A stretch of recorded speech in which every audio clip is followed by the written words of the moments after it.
ಹೇಳಿಕೆಗೆ ಈಗಲೂ ಬದ್ಧನಾಗಿದ್ದೇನೆ. ನಾನು ಆ ಹೇಳಿಕೆಯಿಂದ ಬದಲಾವಣೆ ಆಗಿಲ್ಲ. ಆಮೇಲೆ ಕೇಳಪ್ಪ, ನೀನು ಹೇಳದಯ್ಯ. ಆಮೇಲೆ ನೀನು ನಾನು ಹೇಳೋಕ್ಕೂ ಮುಂಚಿತವಾಗಿ ನೀನು ಹೇಳಿದ್ರೆ ಹೆಂಗೆ? ಅವರು ಅನುಮತಿ ಕೊಟ್ಟಿದ್ದಾರೆ, ಅವರು ಈಲ್ಡ್ ಆಗಿದ್ದಾರೆ. ನೀವು ಮಧ್ಯೆ ಬಂದ್ಬಿಟ್ರೆ ಹೆಂಗೆ ತಮ್ಮ? ಸರ್, ಅಶ್ವಥ್ ನಾರಾಯಣ್ ಸ್ವಲ್ಪ ಆರೋಗ್ಯ ಸಮಸ್ಯೆ ಹೇಳ್ತಾ ಇದ್ದೀನಿ. ಮೈ ಬ್ರದರ್ ಅಂತಂದ್ರೆ ಪ್ರೀತಿಯಿಂದ ಹೇಳೋದು. ಸೊ ಮಾನ್ಯ ಅಧ್ಯಕ್ಷರೇ, ಫಿಸ್ಕಲ್ ರೆಸ್ಪಾನ್ಸಿಬಿಲಿಟಿ ಆಕ್ಟ್ನಲ್ಲಿ 3 ಮಾನದಂಡಗಳನ್ನು ಹೇಳಿದ್ದಾರೆ. 3 ಮಾನದಂಡಗಳೇನು? 2002ರಲ್ಲಿ SM ಕೃಷ್ಣ ಅವರು ಮುಖ್ಯಮಂತ್ರಿ ಆಗಿರುವಾಗ ಇದು ಪಾಸ್ ಆಗಿರ್ತಕ್ಕಂಥದ್ದು ಇದೇ ಸಾಲದಲ್ಲಿ. ಅದರ ಪ್ರಕಾರ ಒಂದು ರಾಜ್ಯದ ಆರ್ಥಿಕ ಪರಿಸ್ಥಿತಿ ಆರೋಗ್ಯಕರವಾಗಿರಬೇಕಾದ್ರೆ ಏನೆಲ್ಲ ಮಾನದಂಡಗಳಿರಬೇಕು ಅಂತ ಹೇಳಿದ್ದಾರೆ. ಫಿಸ್ಕಲ್ ರೆಸ್ಪಾನ್ಸಿಬಿಲಿಟಿ ಆಕ್ಟ್ ಓದಿದ್ದೀನಿ ಅಂತ ಅನ್ಕೊಂಡಿದ್ದೀನಿ ನಾನು. ಅದರ ಪ್ರಕಾರ ರೆವಿನ್ಯೂ ಸರ್ಪ್ಲಸ್ ಇರಬೇಕು.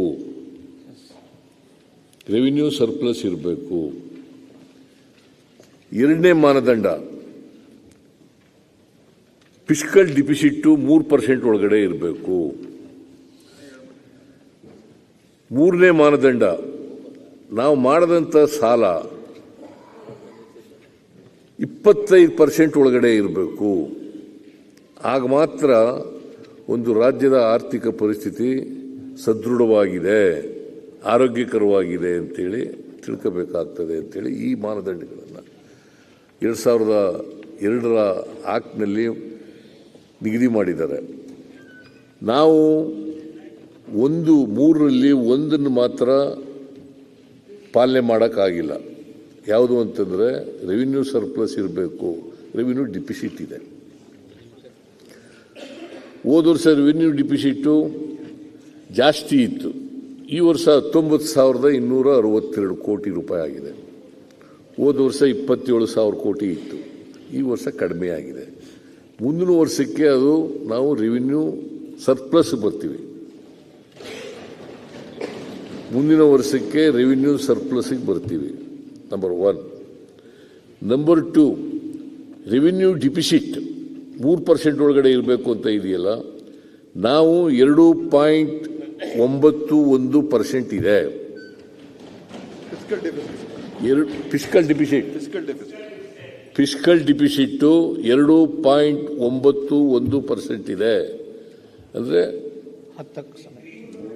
ಈ ಎರಡನೇ ಮಾನದಂಡವನ್ನು ಫುಲ್ಫಿಲ್ ಮಾಡಿದ್ದೀವಿ. ಮೂರನೇ ಮಾನದಂಡ ಸಾಲ ನಮ್ಮ GSDP ಇದೆಯಲ್ಲ, ಅದರ 25% ಒಳಗಡೆ ಇರಬೇಕು. ಇಲ್ಲ, ನೀನು ಸುಮ್ಮನೆ ಏನೋ ಹೇಳಕ್ ಹೋಗ್ಬಿಡಪ್ಪ ಅಶೋಕ. 25.9 ಅಲ್ಲ, 24.95% ಇದೆ. 24.95% ಇದೆ. ಅಂದ್ರೆ ಕೂತ್ಕೊಳ್ಳಪ್ಪ ನೀನು. 44,000 ಅದನ್ನು ಹಿಡ್ಕೋರಿಲ್ಲ. ಅದು ಔಟ್ಸೈಡ್ ದ ಬಜೆಟ್ ಸಾಲ ಮಾಡಿರಿ, ಅದ್ ಮಾಡಿದ್ರೆ 3% ದಾಟಿರಿ. ಕೂತ್ಕತಮ್ಮ. ಎಲ್ಲ ಸಾಲ ಮಾಡದೆ ನಿಮ್ಮ ಕೇಂದ್ರದಲ್ಲಿ ಸಾಲ ಮಾಡದೆ ಎಷ್ಟೇ ಅಂತ ಹೇಳ. ನರೇಂದ್ರ ಮೋದಿ ಅವರು ಪ್ರಧಾನಮಂತ್ರಿ ಆದಾಗ ಕೇಳಪ್ಪ, ಇದನ್ನು ತಿಳ್ಕೋಬೇಕು ನೀನು. ಇದನ್ನು ತಿಳ್ಕೊಳ್ಳಯ್ಯ. ಅಲ್ಲ, ನರೇಂದ್ರ ಮೋದಿ ಅವ್ರನ್ನ ಬಹಳ ಆಡಿ ಹೊಗಳಿ ಮಾಡ್ತಿರಲ್ಲ. ನರೇಂದ್ರ ಮೋದಿ ಅವರು ಪ್ರಧಾನಮಂತ್ರಿ ಆದಾಗ 2014-15ರಲ್ಲಿ 53,11,000 ಕೋಟಿ ಇತ್ತು. ಈಗ 25-26ರ ಬಜೆಟ್ನಲ್ಲಿ 2,01,000 ಕೋಟಿ ರೂಪಾಯಿ. 200 lakh. That means to say 56% ಆಗಿದೆ. 56% ಆಗಿದೆ. ನಾವೊಂದು 24.95, ಕೇಂದ್ರ ಸರ್ಕಾರದ್ದು 56%. ಒಟ್ಟು ಸಾಲ ಆಗಿರ್ತಕ್ಕಂಥದ್ದು ದೇಶದ ಮೇಲೆ 201,000 ಕೋಟಿ. 2,53,11,000 ಕೋಟಿಯಿಂದ 11 ವರ್ಷದಲ್ಲಿ ಎಷ್ಟಾಗಿದೆ? 53 ಲಕ್ಷದಿಂದ, ಅದು ಸ್ವಾತಂತ್ರ್ಯ ಬಂತವಿಂದ 53 ಲಕ್ಷದ ಇವಾಗ ಬಜೆಟ್ ರಿಪ್ಲೈ ಮಾಡ್ಬಿಟ್ರೆ ಆಮೇಲೆ ಏನ್ ಮಾಡ್ತೀರಾ ಸರ್? ಆಮೇಲೆ ಹೇಳ್ತೀನಿ, ಅದನ್ನು ಬೇರೆ ಬೇರೆ ಹೇಳ್ತೀನಿ, ಇನ್ನು ಬೇಕಾದಷ್ಟು ಹೇಳಕ್ಕೆ. ಇದ್ರ ಬಗ್ಗೆ ಮಾತಾಡೋದಿಲ್ಲ. ಬಹಳ ಜಾಣಪೆದ್ರಂತೆ ಬಹಳ ಎಷ್ಟು ಮಾಡಿದ್ದಾರೆ ಅಂತ ಹೇಳ್ಬಿಡಿ. ಈ ವರ್ಷ ಎಷ್ಟು ಗೊತ್ತಾ ಸಾಲ ಮಾಡಿರೋದು? ಈ ವರ್ಷ ಎಷ್ಟು? ಈ ವರ್ಷ ಬಜೆಟ್ 50,000 ಕೋಟಿ, 50 ಲಕ್ಷ ಕೋಟಿ ಇದೆ. ಎಷ್ಟು ಸಾಲ ಮಾಡಿದ್ದಾರೆ ಹೇಳಿ ನೋಡೋಣ? 15 ಲಕ್ಷ ಚಿಲ್ಲರೆ ಸಾಲ. 15 ಲಕ್ಷ ಚಿಲ್ಲರೆ ಸಾಲ. ಮುಖ್ಯಮಂತ್ರಿಗಳು ಅಷ್ಟು ಈಸಿಲಿ ಇದನ್ನೆಲ್ಲ ಹೇಳ್ಬೇಕಲ್ಲಪ್ಪ ಹೇಳುವಾಗ, ಇದೆಲ್ಲ ಹೇಳ್ಬೇಕಲ್ಲ ಹೇಳುವಾಗ. 15 ಲಕ್ಷ 60,000 ಕೋಟಿ. ಈ ವರ್ಷ 50 ಲಕ್ಷದ ಬಜೆಟ್ ಇದೆ. 50 ಲಕ್ಷದ ಬಜೆಟ್ ನಲ್ಲಿ 15,60,000 ಕೋಟಿ ಸಾಲ ಮಾಡ್ಕೊಂಡಿರೋದು. ಗೊತ್ತಾಯ್ತಾ? ಅದರಿಂದ ನೀವು ರಾಜ್ಯ ಸರ್ಕಾರದ್ದು ನಾವು ಪಿಪಿಟಿ ಒಳಗಡೆ ಇದ್ದೀವಿ. 2002 ಫಿಸ್ಕಲ್ ಡಿಸಿಪ್ಲಿನ್ ಆಕ್ಟ್ ಒಳಗಡೆ ಇದ್ದೀವಿ. ಆದ್ರೂ ಸಾಲ ಮಾಡ್ಬಿಟ್ಟಿದ್ದೀರಿ ಅಂತ ಯಾವ ಬಾಯಿನಲ್ಲಿ ಹೇಳ್ತೀರಪ್ಪ? ಕೇಂದ್ರ ಸರ್ಕಾರದ ಬಜೆಟ್ ನೋಡಿ ಅಧ್ಯಕ್ಷರೇ, ಹೇಳ್ರಿ. ಕೇಂದ್ರ ಸರ್ಕಾರದ ಬಜೆಟ್ ನೋಡಿ. ನಾನು ಅದನ್ನು ಬಿಟ್ಟುಬಿಟ್ಟು ಕರ್ನಾಟಕ ಸರ್ಕಾರದಲ್ಲಿ ಸಾಲ ಮಾಡಿಬಿಟ್ಟಿದ್ದಾರೆ. ನಾವು ಇತಿಮಿತಿ ಒಳಗಡೆ ಮಾನದಂಡಗಳೇನಿದೆ 2004-2ರಲ್ಲಿ ಫಿಸ್ಕಲ್ ರೆಸ್ಪಾನ್ಸಿಬಿಲಿಟಿ ಆಕ್ಟ್ ಇಡೀ ದೇಶದಲ್ಲಿ ಆಯ್ತು. ಅದು ಅಧ್ಯಕ್ಷರೇ, ಬರೀ ಕರ್ನಾಟಕ ಒಂದರಲ್ಲ, ಇಡೀ ದೇಶದಲ್ಲಿ ಮತ್ತೆ ಎಲ್ಲ ರಾಜ್ಯಗಳಲ್ಲಿ ಆಯ್ತು. ಅದರಿಂದ ಇವರು ನೀವು ಈ ಬಂಡತನ ಇದೆಯಲ್ಲ, ಈ ಬಂಡತನ ಪ್ರದರ್ಶನ ಮಾಡಕ್ಕೆ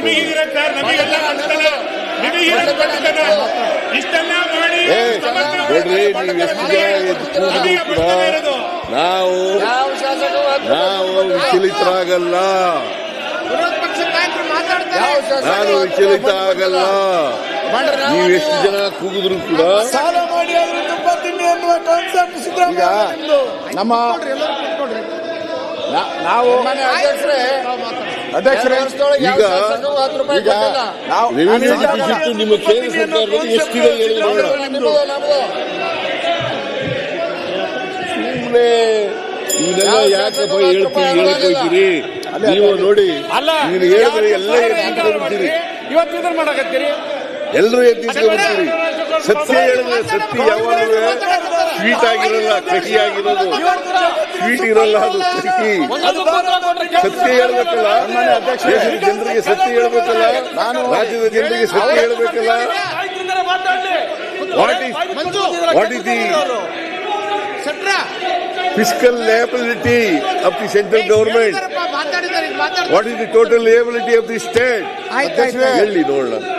ನಾವು ಆಮೇಲೆ ಇನ್ನೊಂದು ಹೇಳ್ಬಿಡ್ತೀನಿ ನಾನು, ಇವೆಲ್ಲ ಅಧ್ಯಕ್ಷರು ನಾನು ಸಾಲ ಸಿಗ್ತದೆ ಅಂತ ಸಾಲ ಮಾಡಾಗಿಲ್ಲ.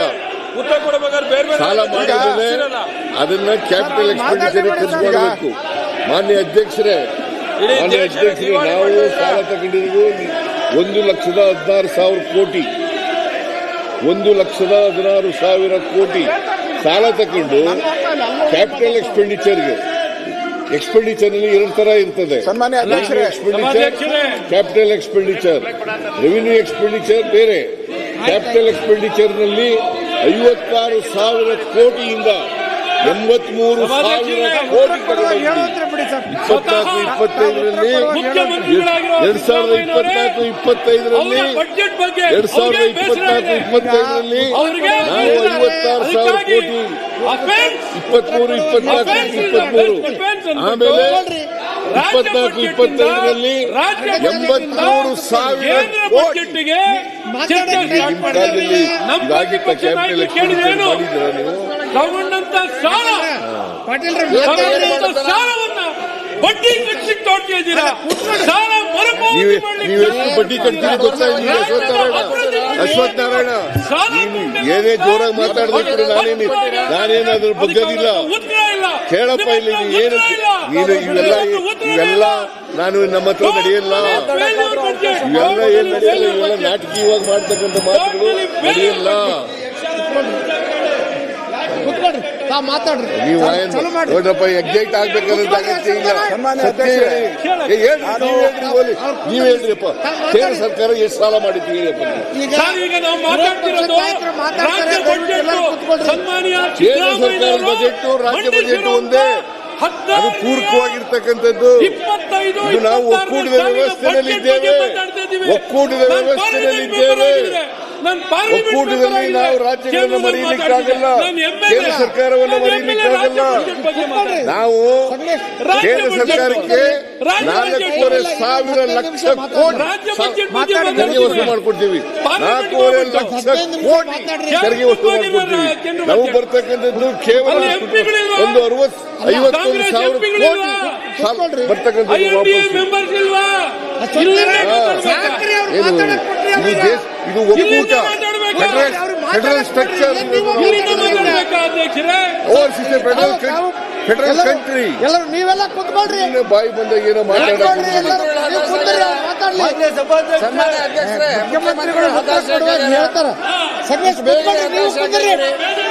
ನಿಮ್ ಬಜೆಟ್ ಮೇಲೆ ನಿಮಗೆ ಬಜೆಟ್ ಮೇಲೆ ನರೇಂದ್ರ ಸ್ವಾಮಿ ಅವರ ಇಷ್ಟು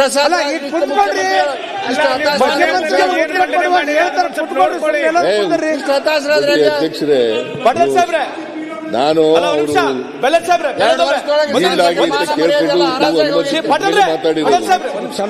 ಶಾಸಕರು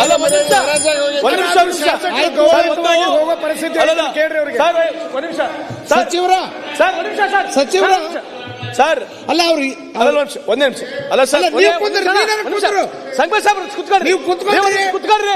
ಅಲ್ಲ ಮಂತ್ರಿಗಳು ಮಾತಾಡಕ್ಕೆ ಒಂದ್ ನಿಮಿಷ ಮಾತಾಡ್ರಿ, ಅವ್ರು ಮಾತಾಡ್ತಾರೆ. ಒಂದು ನಿಮಿಷ ಕುಂದ್ರಿ, ನೀವು ಹೇಳ್ರಿ.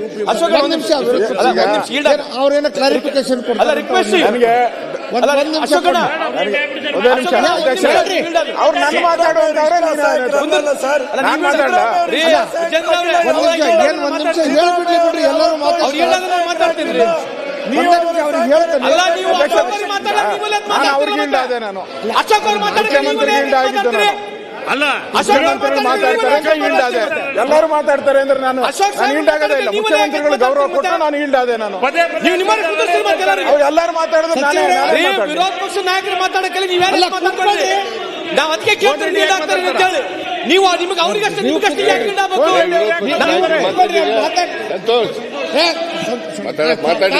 ಸಾಕ್ಬಿಡ್ರಿ, ಮಾತಾಡ್ತಾರೆ ಕೊಡ್ರಿ. ನೀವು ಮಾತಾಡ್ರಿ, ನೀವು ಮಾತಾಡ್ರಿ. ಆಯ್ತು, ಮುಗಿತೀಗ ನೀವು ಮಾತಾಡಿ ಸರ್, ಮಾತಾಡ್ರಿ. ಸನ್ಮಾನ್ಯ ಅಧ್ಯಕ್ಷರೇ, ನಾನು ಅವರು ಮುಖ್ಯಮಂತ್ರಿಗಳು ಏನ್ ಹೇಳಿದ್ರು ಅದೆಲ್ಲ ನಾನು ಹೇಳಿದ್ದೀನಿ. ಅವರೇ ಹೇಳಿರೋದು ನಾನು ಹೇಳಿದ್ದೀನಿ. ಅದನ್ನ ರಿಪೀಟ್ ಮಾಡಿದ್ರೆ ಅಷ್ಟೇ. ಏನೇನು ಇರ್ಬೇಕು 3 ಮಾನದಂಡ ನಾನೇ ಹೇಳಿದ್ದೀನಿ. ಅದನ್ನ ಇಲ್ಲಿ ಚರ್ಚೆ ಆಗ್ತಾ ಇರೋಂಥದ್ದು ಸಿದ್ದರಾಮಯ್ಯನವರು ಮಂಡಿಸಿರುವಂತ ಆಯವ್ಯಯ ಬಡ್ಜೆಟ್. ನಿರ್ಮಲಾ ಸೀತಾರಾಮನ್ ಅವ್ರ ಬಡ್ಜೆಟ್ ನ ಚರ್ಚೆ ಮಾಡ್ಬೇಕಾದ್ರೆ ನಾವು ಪಾರ್ಲಿಮೆಂಟ್ಗೆ ಹೋಗ್ಬೇಕು. ಇವ್ರು ನೆಕ್ಸ್ಟ್ ಎಲೆಕ್ಷನ್ ನಿಲ್ತೀರಾ MP ನಿಂತು ಅಲ್ಲೋಗಿ ಚರ್ಚೆ ಮಾಡಿದ್ರೆ ಅದಕ್ಕೊಂದು ಅರ್ಥ ಬರ್ತೈತೆ, ಒಂದು ಗೌರವ ಬರ್ತೈತೆ. ಹಾಗೆಲ್ಲ ಮಾತಾಡಬಾರ್ದು ಅಶೋಕ್ ಅವರೇ. ಈಗ ನಾನು ಅಷ್ಟೇ ಫೆಡರಲ್ ಸ್ಟ್ರಕ್ಚರ್ ಒಕ್ಕೂಟ ಒಂದ್ ನಿಮಿಷ. ಹೆಚ್ಚಿನ ವಿಡಿಯೋಗಳಿಗೆ ಪ್ರತಿಧ್ವನಿ ಯೂಟ್ಯೂಬ್ ಚಾನೆಲ್ ಸಬ್ಸ್ಕ್ರೈಬ್ ಮಾಡಿ, ಬೆಲ್ ಐಕಾನ್ ಕ್ಲಿಕ್ ಮಾಡಿ.